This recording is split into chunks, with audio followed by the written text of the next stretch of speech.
هلو السلام عليكم ورحمة الله وبركاته أخياري وإذن سلاميل كستو أدونك دعالدي سأدكغن نوشين وانيقو أولاشين أدقون وآد إذن سلام آيو سلان أن لسوكو بكرين هواد إذن سومرين آيو ما شاء الله والله بريهان رن أهانتي ما هي مساحانين هدان دهو وإيقودن بي وانساح ذا الحمد لله رب العالمين بلسي si aan aaladaha maxay ahayde YouTube-ka aanan u fiirin jirin oo aan u focus gareyn jirin oo u follow gareyn jirin balasi waxaan dhihi karaa several days aan u follow gareynay oo aan u daba socday taasoo ah wax muddo badan soo noqnoqday taasoo ah waxa ugu dambeysay ee aan muxuu ahay to muddo ka walwalay muxuu ahayto aad aan u follow gareeyay ee aad aan u dabagalay ah ilaa iyo hadirtaana aan yacni war sax ah oo maxay ahaytee oo waa sax la leeyahay aanan gacan ku haynin taasoo ah arrintii ku dhacday Safiya Tusmo abwaanadeeni quruxda iyo qiimaha badneed abwaanadeeni sharafta iyo cisiga badneed abwaanade aqliga iyo akhlaaqda badneed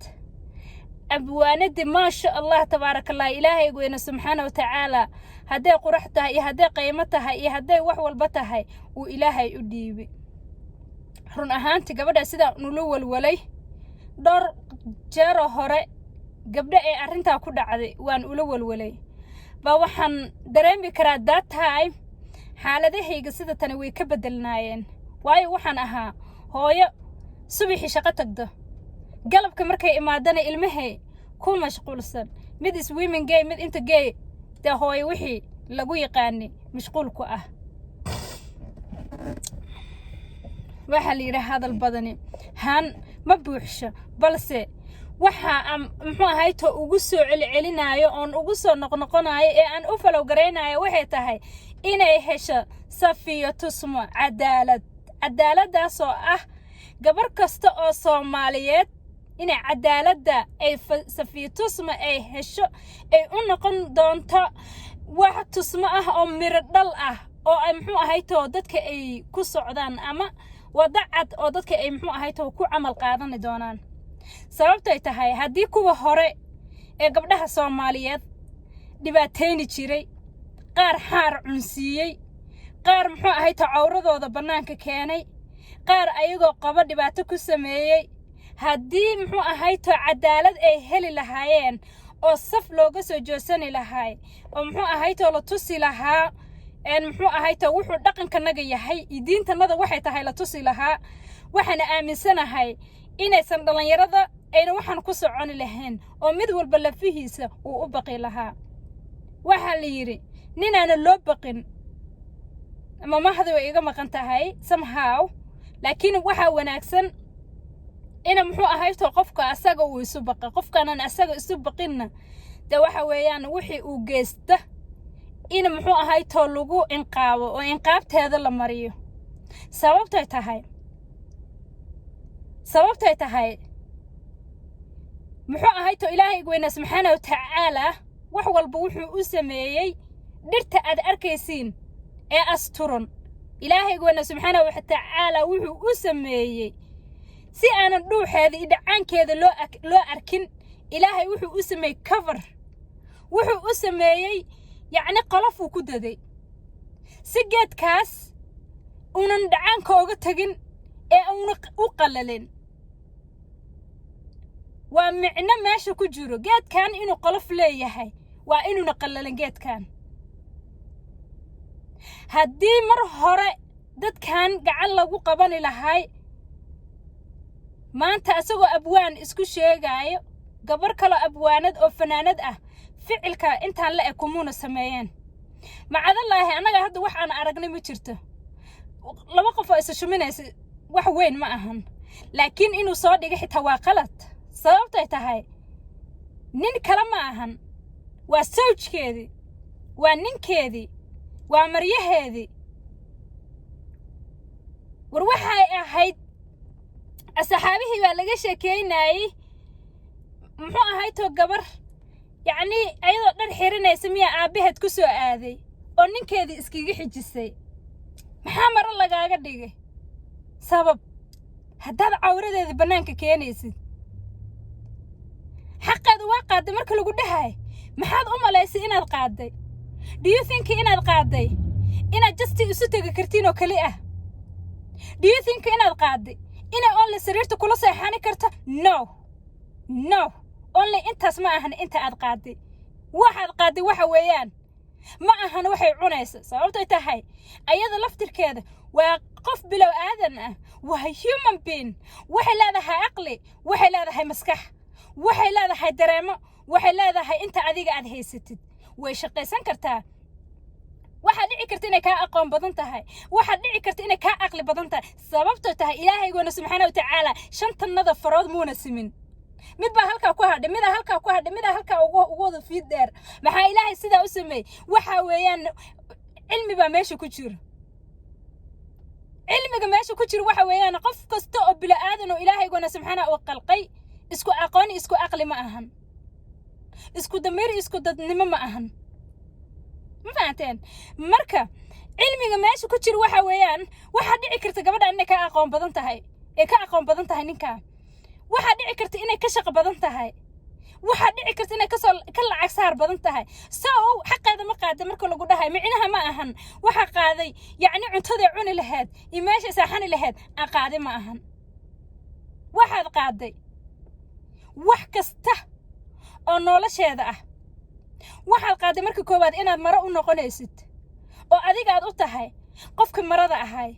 inaad u tahay qofka xayndaabka ahay inaad u tahay qofkii dhammaay oo muxuu ahayto shar iyo shayddaanbo uu kaga weecanay markay halkaa maraysa gabadha waa marigu waa la qabaa marka la ragga kale dhan waa ka istaagayaan laakiin gabadha marka la waa gabar ama waa hooyo single mother ah oo waa garoob la dhahaa ragga inta badan ishay la raacaan waa quruxley waa saas way sii dabagalaan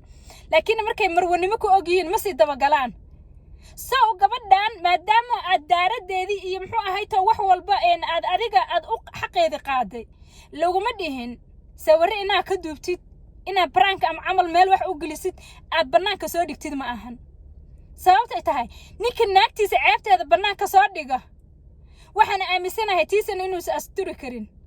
soo qofkii damirkiisa iyo dadnimadiisa ay dhigta inuu xaaskiisa ama gabar Soomaaliyeed oo walaashiisa ah oo ama been uu ku dhuray ama uu wax ku dhuray ama si uu ku sameeyay in muxuu ahayto wixii dhaxmaray bannaanka in keena damca ka awal buuna muxuu ahayto astiisa xitaa una asturin karin aan aaminsanahay marka wixii sida camal u dhaqmo waxana aad iyo aad u jeclahay in laga dhidiyo oo aan ilaa iyo muxuu ahayto xaquuqda la hor keena inaana qofka laga fariisanin sababtay tahay gabdho badan oo waxyaalaha noocaas oo kale lagu sameeyay baa aqara muxuu ahayto u hoyday sida aan social media haba ka arkayna daadarhan waxa dhacdo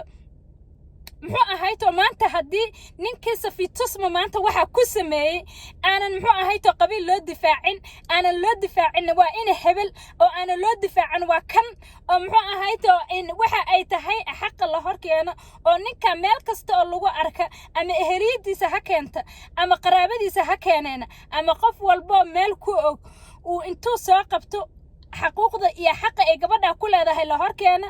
oo muxuu ahay laga jisaysi waxaan biliibsana 100% inay rag kale oo waxa sameyn lahaayeen ay ku amal qaadanayaan marka si aan taa u helno oo cadaalad noocaas oo kale gabdhaha Soomaaliyeed ay u helaan waxa weeyaan wiil iyo gabarba wiilasha anaga dhalnay gabdhahana anaga dhalnay to be honest marka reality laga hadla waayo wiilashana anaga dhalnay gabdhihina anaga dhalnay waxaana kala maarmaynana waxa weeyaan waa rag iyo dumar qofka yiraahdo rag iyo dumar way kala maarmayaan wax dhacaya ma ahan sababtay tahay taranki iyo waxa ku jira muxuu ahayto iyo xigmadda Ilaahay uu soo dejiyay ma fahanteen marka hal kala joogo kuma talin karna anaga laakiin waxa weeyaan arinta ninkii wax yaala khalad sameeyo waa inuu xaq iyo xuquuqda dul imaado waa in la maxkamadda la soo hordhigo waa in muxuu ahayto si waxa la yiri muxuu ahayto dibiga weesha qalmiya ahayd mase waxaas qal sidoo kan kale ugu qoys qaato waa qoys qaadasho in lagu helo ragga muxuu ahayto rag weekaha ah oo waxa sameynaya waa inay quus qaataan wax ay ku quus qaataan waa in la tuso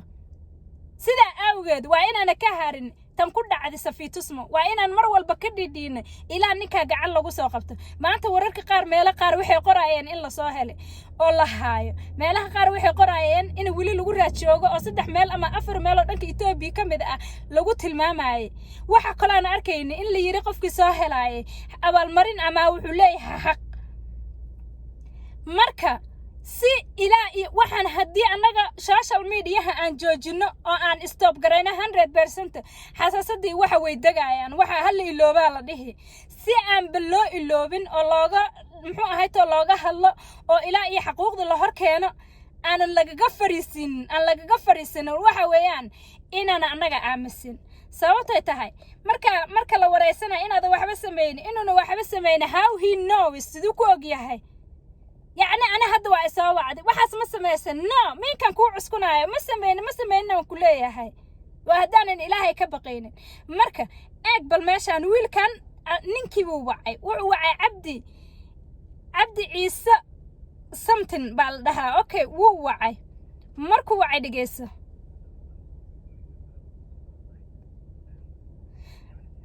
أسأل هذا الكيس الساني لو ما مقلايه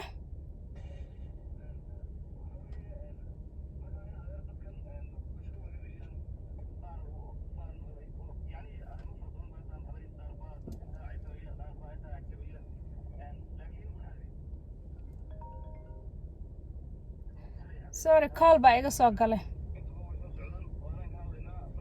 okay mar live okay inta live ka hadal hal laba su'aal baan rabaa inaan ku weydiiyo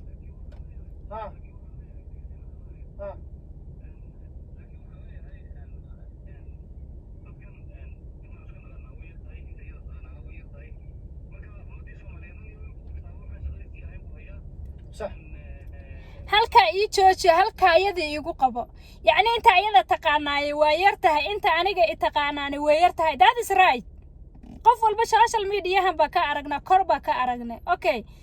inta ayada ka naqaano waa yartahay balse waligeed ayada oo inaysan lama arkin waxay gobadhan ku tiri aan waligay iyo allahay aanan maqlin laakiin markaad dhageysatid aad iyo aad adiga qaracan kuugu dilaayo oo muxuu ahay to aad uga xanuunsanaysa sababtoo ay wuxuu ku tiri 2 sano waxa jirtay bay ku tiri waagi isleefka waxa jirtay bay ku tiri qof luqunta xarag laga xiraay fardo lagu fariisiinay naftiisana ay kaga harsantay intuu faraska dhaqaaqay asoon faraskaas u dhaqaaqay xaragii uu dafaayo oo xarag uu daldalay uu ku dhimanaay last 2 years bay tir waxaan saarnaa horskaasan saarnaa waana saaranahay any minute bay ku tiri any minute qalbadayda way dhici kartaa taasoo ani su'aasha aan muxuu ahay to aad iyo aad uga qaracmay su'aasha aad iyo xanuunjisay waa su'aasha muxuu ahay to hurdadayda ee qarowga la ahaadna waa su'aashaas dhageysta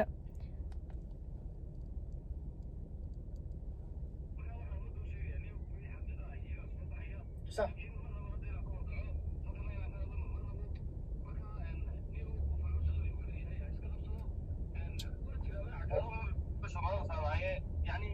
qof kasta shaqadiisa ha qabsado waa si wanaagsan marka waxa aad leedahay horta mar rabo su'aalo badan aan ku weydiiyo waayo anigu arrintan waan ka dhareegsanahay inaad nin aan dambi ahayn wax dambi aanad samayn laakiin how he knows inuu dambi sameynin how inaadan dambi sameynin waan ogahay taaminis asaga way sheekaysteen marka la sheekaystay erayadii uu ku yiri buu u qiri inuuna dambi lahayn okay gabadhan sawiradeeda ayadii iyo odaygeeda ay afka iska shuminayaan maxaa baraha bulshada keenay yaa keenay hadda ma ayada keentay ma asaga keenay yaa keenay however qofka keenay waa qof qaldan marka ha ku socdo adiga inaad qaldaneed waan ogsoonahay buu leeyahay how he knows inuu qaldaneen شركة أعوذ بالله بلاي بير بسم الله السلام عليكم ورحمة الله وبركاته قد يقبل هان سوماليين marka is cajiib waxaan aaminsanahay qofkii oo dhibaato qof u geysta inaanan qabiil lagu support gareynin waayo wuxuu biri ku sameyn karaa gabar adiga kula dhalatay biri wuxuu ku sameyn karaa gabar kale in adeertiis ah biri wuxuu ku sameyn karaa gabar kale Soomaaliyeed maxaa keenay inaad baxsatay hadaadan waxba sameynin why aad hargeysa uga carartood ilaa iyo Ethiopia u dhaxmartay haddaadan waxba sameeynin maxaa u carartay sabab daaminis waxa og tahay sama ahan iskaan meel cadaalad taal deetana halagu wixii aad haysid hala arka afkaaga ku ciilbax ilaa wadanka dawlad buu leeyahay dawladda waxa xaqiijisa gabadhan walwalka sidoo oga baa because gabadhan waxay ku tiri any minute nafteeda way dhici kartaa any minute nafteeda maxaa ridi kara any minute yani haddii waxa liiga haay baraha bulshada la soo dhigo waxa waaye halisa ku suganahay daaminis erga waasas ay gabadhan ku hadlayso erga ay gabadhan ku hadlayso waxa waaye any minute oo wax liiga soo sheego nafsadeyda wax weyn baa iga dhacay inaan waasho inaan si noqdo because anigaan hadda in la hadlaayo haddaan wax behind ku ogahay nafsadeyda ma joogayso ma fahanteen waa walwalaysaa si walwalka uu oga dhaqmo waa gabar Soomaaliyeed okay come to true imaam maxay ahayd dawladda hor imaaw hala arka marka xuquuqda iyo dawladda waxay idin kala goysay si ayadana qalbigeeda iyo maskaxdeeda uu kaliir ugu noqdo oo walwalka iyo rafaadka haysta oo oga dhaca oo anaga kula hadlayna laftirkanaga waxa ayada la dareemayna la anaga laftirkanaga dumar baan nahay maanta safiitus ma haday qabsatay biri qof kale qabsan kartaa wala ana ay qabsan kartaa war ilmahayga qabsan kartaa hooyaan ahay ilmaan dhalay gabdhaan dhalay saddex gabdhood ilaahay isiiyay still qof dhalinyaraan ahay oo rag la kulmaysa rashi waa kansanaysa ma fahanteen waxa dib ka imaanay waa ina hadda laga dhiidhiyo waa ina muxuu ahay to qofka ragga ah wuxuu gabar Soomaaliyeed ku sameey waa ina looga argudo sababtay tahay damir awal walahan nin ana damir lahan idab darro waa wax loogu asxaan falo waa idab darro wax qarabiil ahaan loogu sabood garay anigu waxa qabiilka la dhahayo gibigaada ka soo horjooda aanan sabood garaynin so waa in waxyaalaha noocaas oo kale la iska day waxyaalo waxa jira sometimes marka aragtid dad qabiil ahaan u hadlaay it doesn't work waxaas wax shaqeynaa ma ahan waxa maanta aad uga karkaray waxa weeyaan isku qabiil ma nihin ashayga geelaada isma soo daaqaan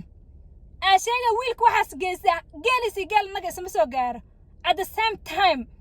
maxay xanuujinay asa gabar Soomaaliyeed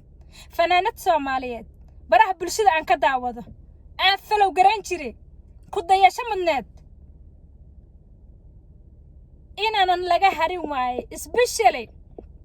baraha bulshada YouTube-ka dadka ku xiran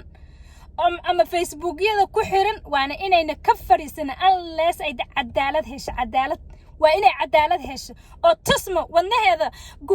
gugowda ku hay ilaa ay tirtirto oo tusmadeeda ay ku soo noqoto aanan gabadha la gifaab gareyn oo garabkeeda la istaago oo la support gareey oo la dhaha ceeb ma qabtid sharaf baa tahay dagan baa tahay ubax baa tahay halkan fariin dheer waxaan oga dirayaa gabadhaas safiitusmo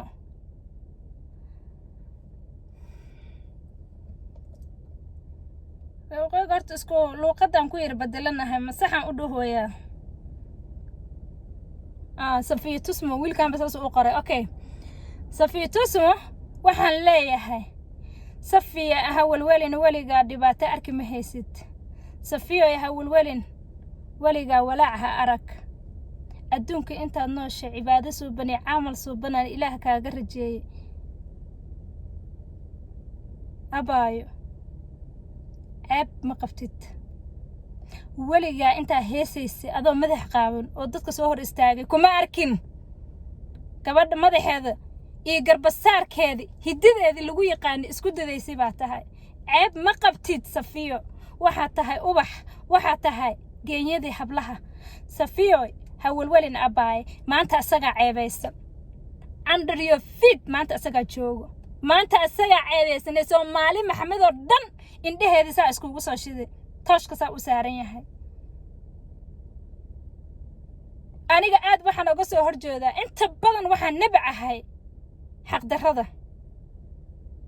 xaq darrada aad baan u nabcahay xaq maada gelin abaaye